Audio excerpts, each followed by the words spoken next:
உலகெங்கும் வாழும் அன்பான தமிழ் உள்ளங்களுக்கு அநேக கோடி வணக்கங்கள். நல்ல நேரம் நிகழ்ச்சியூடாக நல்லதே நினைப்போம், நல்லதே நடக்கும், நலமாயிருப்போம்.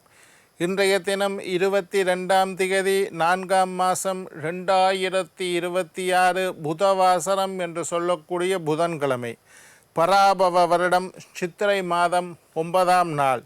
இன்று பஞ்சமி திதி, திருவாதிரை நட்சத்திரம், சித்த யோகம். இன்றைய தினம் ராகு காலம் 12 மணி முதல் 1:30 மணி வரை. இன்றைய தினம் யமகண்டம் 7:30 மணி முதல் 9 மணி வரை. இன்றைய தினம் நல்ல நேரம் 4:30 மணி முதல் 6 மணி வரை. இன்றைய தினம் குளிகன் நேரம் 10:30 மணி முதல் 12 மணி வரை. இன்றைய தினம் அனுஷ நட்சத்திரக்காரர்களுக்கு சந்திராஷ்டம தினம். அனுஷ நட்சத்திரக்காரர்களுக்கு சந்திராஷ்டம தினம். சூளம் வடக்கு, பரிகாரம் பால். என்ன நேர்களே, வாருங்கள் இனி இன்றைய தினத்திற்குண்டான ராசி பலன்களை பார்க்கலாம்.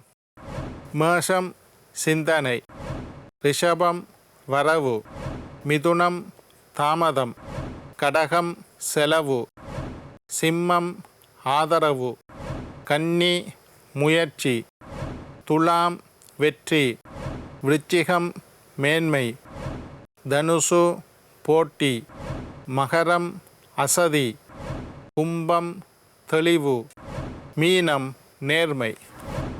ஆன்மீக தகவல் பகுதியில் தொடர்ந்து உங்களை சந்தித்து வருவதில் மட்டற்ற மகிழ்ச்சி அடைகின்றேன். ஒவ்வொரு நாளும் ஒவ்வொரு புதிய அற்புதமான ஆன்மீக தகவல்களை உங்களோட பகிர்ந்து கொண்டு இருக்கிறோம். அந்த வகையில் இன்றைய தினமும் சில நல்ல விஷயங்களை உங்களோட பகிர்ந்து கொள்ளலாம் என்று காத்திருக்கிறேன். எங்களுடைய நிகழ்ச்சிக்கு நீங்கள் தரக்கூடிய ஆதரவு என்னை மகிழ்ச்சி அடைய செய்கின்றது.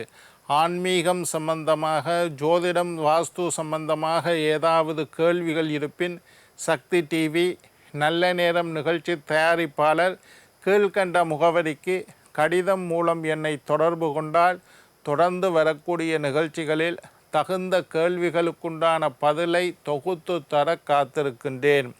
சரி, இன்றைக்கு என்னத்தை பற்றி பார்க்க போகிறோம்னா, பிறந்திருக்கக்கூடிய இந்த பராபவ தமிழ் சித்திரை புத்தாண்டு மேஷம் முதல் மீனம் வரையுள்ள 12 ராசியினருக்கும் எப்படி இருக்குது என்றதை ஒரு நாளைக்கு ஒரு ராசி வீதம் மேஷம் முதல் மீனம் வரை ராசி பலன் சொல்ல போகிறோம். இன்றைக்கு மேஷ ராசி அன்பர்களே, மேஷ ராசிக்காரர்களுக்கு இந்த பராபவ சித்திரை புத்தாண்டு எப்படி இருக்க போகின்றது என்பதை பற்றி பார்க்க போகிறோம். இன்னும் கொஞ்ச நாளையில் குரு பகவான் 3வது வீட்டில் இருந்து 4வது வீட்டுக்கு பெயர்ச்சி ஆகின்றார். குரு 3 விட 4க்கு போகிறது ஓரளவு நன்மை. சனீஸ்வரனை பொறுத்தவரையில் 7.5 சனி இந்த பராபவ வருஷம் பூராக சித்திரையிலிருந்து பங்குனி மட்டும் இந்த வருஷம் சனி பெயர்ச்சி இல்லை. அப்போ மேஷராசிக்காரர்களுக்கு 7.5 சனி ஒரு பக்கம் நடந்து கொண்டே இருக்குது. குரு பகவான் 3லிருந்து 4க்கு போகிற இந்த ராகு கேது பெயர்ச்சி இதுகளை வச்சு தான் நாங்கள் பலனை சொல்கிறோம்.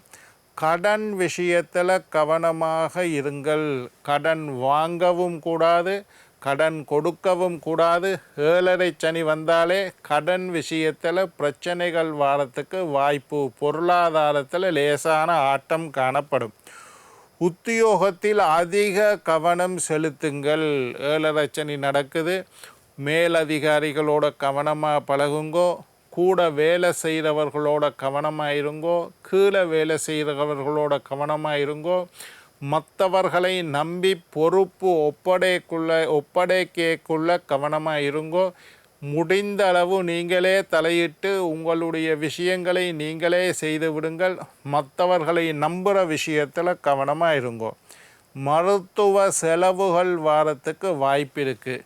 எப்பவும் 7.5 சனி நடந்தால் அடிவயிறு, கால், பாதம், முள்ளந்தண்டெலும்பு, நாரி, பிடரி இதில் ஆரோக்கிய குறைவுகள் வரத்துக்கு வாய்ப்பு இருக்குது.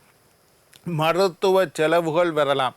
டாக்டரை போய் பார்க்கணும், மருத்துவ பரிசோதனைகள் செய்து கொள்ளணும், மருத்துவ ஆலோசனைகள் செய்யணும். இந்த மாதிரி செலவுகள் வரத்துக்கு வாய்ப்பு இருக்குது. அதே நேரத்தில் உடல் பயிற்சி செய்யுங்கள். சனீஸ்வரன் கெட்டிருந்த ஆரோக்கியத்தில் பிரச்சனை வரும். உடல் பயிற்சி செய்யுங்கள். பிராணாயாமம் செய்யணும், யோகாசனம் செய்யணும், நடைப்பயிற்சி செய்யணும். சின்ன சின்ன உடல் பயிற்சிகளை செஞ்சு கொண்டு இருங்கோ. பாதுகாப்பாக பயணம் செய்யுங்கள். பிரயாணத்தில் கவனமாக இருக்கணும். தூரதேச பிரயாணத்தை மேஷராசிக்காரர்கள் தனியாக போகக்கூடாது. எங்கேயோ லோக்கலுக்கெல்லாம் வண்டி ஓடி திரியுங்கள், பிரச்சனை இல்லை. இங்கே இருந்து ஒரு 200 மைல் தாண்டி 200 கிலோமீட்டர் தாண்டி இன்னொரு இடத்துக்கு போகணும்னா இன்னொருத்தரை ஏற்றி கொண்டு போங்க. தனியே பிரயாணம் செய்யாதீர்கள். உங்களுக்கு இப்போ சனீஸ்வரன் கூடாது. தனியாக ரொம்ப தூரம் பிரயாணம். பைக் ஓடுறாக்களாக இருந்தால் ஹெல்மெட் போட்டுக்கொள்ளுங்கோ. ஆட்டோ ஓடுறாக்கள் கவனமாக இருங்கோ. கார் ஓடுறாக்கள் சீட் பெல்ட் போட்டுக்கொள்ளுங்கோ. அதிக வேகமாக பிரயாணம் செய்யாதீர்கள். வீதி பாதுகாப்பு நடைமுறை சட்டங்களை பின்பற்றுங்கள். இல்லாட்டி வீணாக தண்டப்பணம் செலுத்த வேண்டிய சூழ்நிலை உருவாகும்.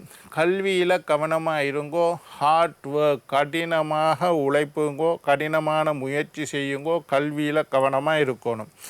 நரம்பு சம்பந்தமான நோய்கள், வயிறு சம்பந்தமான நோய்கள் வாரத்துக்கு வாய்ப்பு அதிகம்.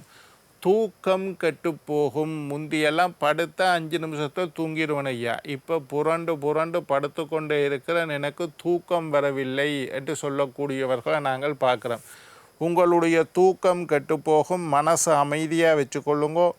அடுத்தவர்களை நம்பி விடாதீர்கள். அடுத்தவர்களை நம்பி பின்னுக்கு நீங்கள் கவலைப்பட வேண்டிய சூழ்நிலை உருவாகும்.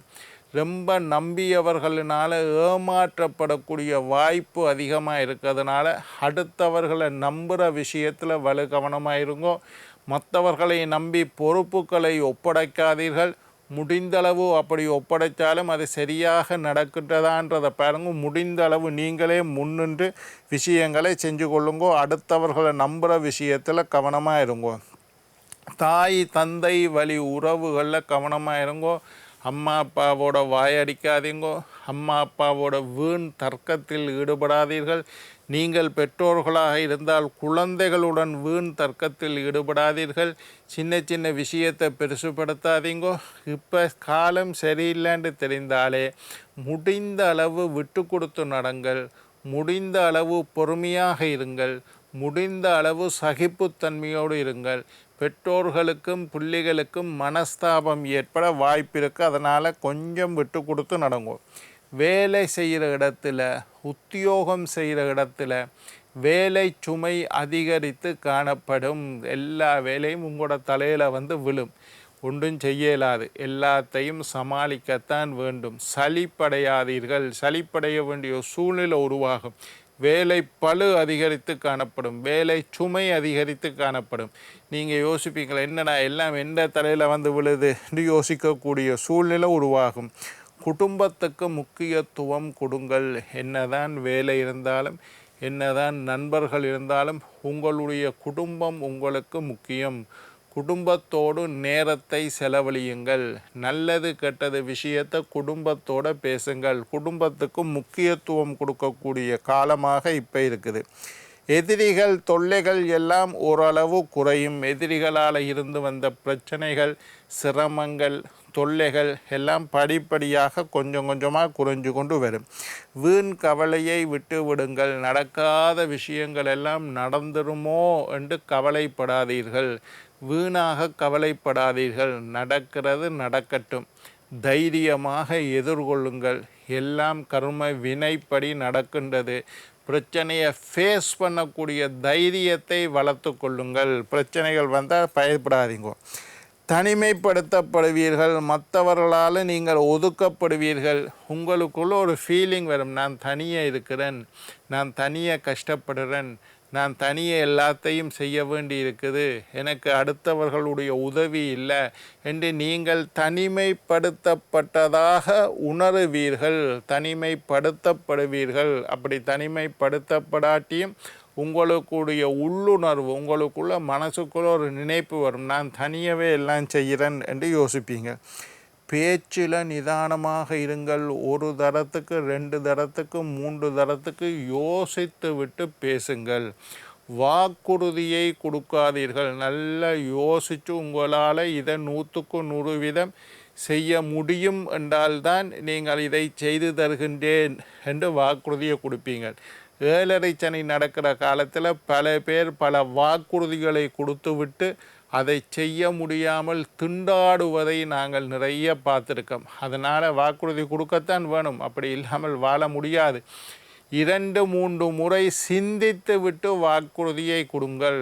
உங்களால் இதை செய்ய முடியுமா, உங்களுக்கு செய்யக்கூடிய தகுதி உண்டா, வல்லமை உண்டா, என்னால் இதை செய்ய முடியும் என்று 100% தெரிந்ததுக்கு பின்னரே வாக்குறுதியை கொடுங்க. இல்லாட்டி வாக்குறுதியை கொடுக்காதீர்கள், யோசித்து செய்யுங்க. மற்றவர்களுக்கு உழைத்து கொடுக்க வேண்டிய சூழ்நிலை உருவாகும். உங்களுக்குள்ள ஒரு நினைப்பு தோன்றும், என்னடா எவ்வளவு கஷ்டப்பட்டு உழைச்சும் எனக்கு எந்த பிரயோசனம் இல்லை, என்னை வச்சு வேலை வாங்கி இன்னொருத்தன் சம்பாதிச்சு கொண்டு இருக்கிறான், அடுத்தவனுக்கு உழைத்து கொடுப்பதாகவே போகின்றது என்கின்ற எண்ணம் தோன்றத்துக்கு வாய்ப்பு இருக்குது. பிள்ளைகளால் இருந்து வந்த பிரச்சனைகள் எல்லாம் கொஞ்சம் கொஞ்சமாக குறையும். உங்களுடைய பிள்ளைகளுடைய கல்வியாக இருக்கட்டும், அவர்களுடைய நடத்தையாக இருக்கட்டும், அவர்களுடைய பழக்க வழக்கமாக இருக்கட்டும், இந்த விஷயத்தில் எல்லாம் இருந்து வந்த பிரச்சனைகள் கொஞ்சம் கொஞ்சமாக குறையும். மேச ராசிக்காரர்களுக்கு 7.5 சனி ஆரம்பித்திருப்பதால் சனிக்கிழமை விரதம் இருந்து சனீஸ்வர வழிபாடு செய்து வந்தால் மேலும் பல நல்ல பலன்கள் உங்களுக்கு நடக்கும். ஆக மொத்தம் மேச ராசிக்காரர்களுக்கு மத்தியமமான பலன் நடக்கக்கூடிய ஆண்டாகவே இந்த ஆண்டு அமையும். என்ன நேயர்களே, நாளை மற்றுமொரு ராசியுடன் உங்களை சந்திக்கும் வரை உங்களிடம் விடைபெறுவது உங்கள் ஜோதிட சித்தர் டாக்டர் ராஜராஜ குருக்கள்.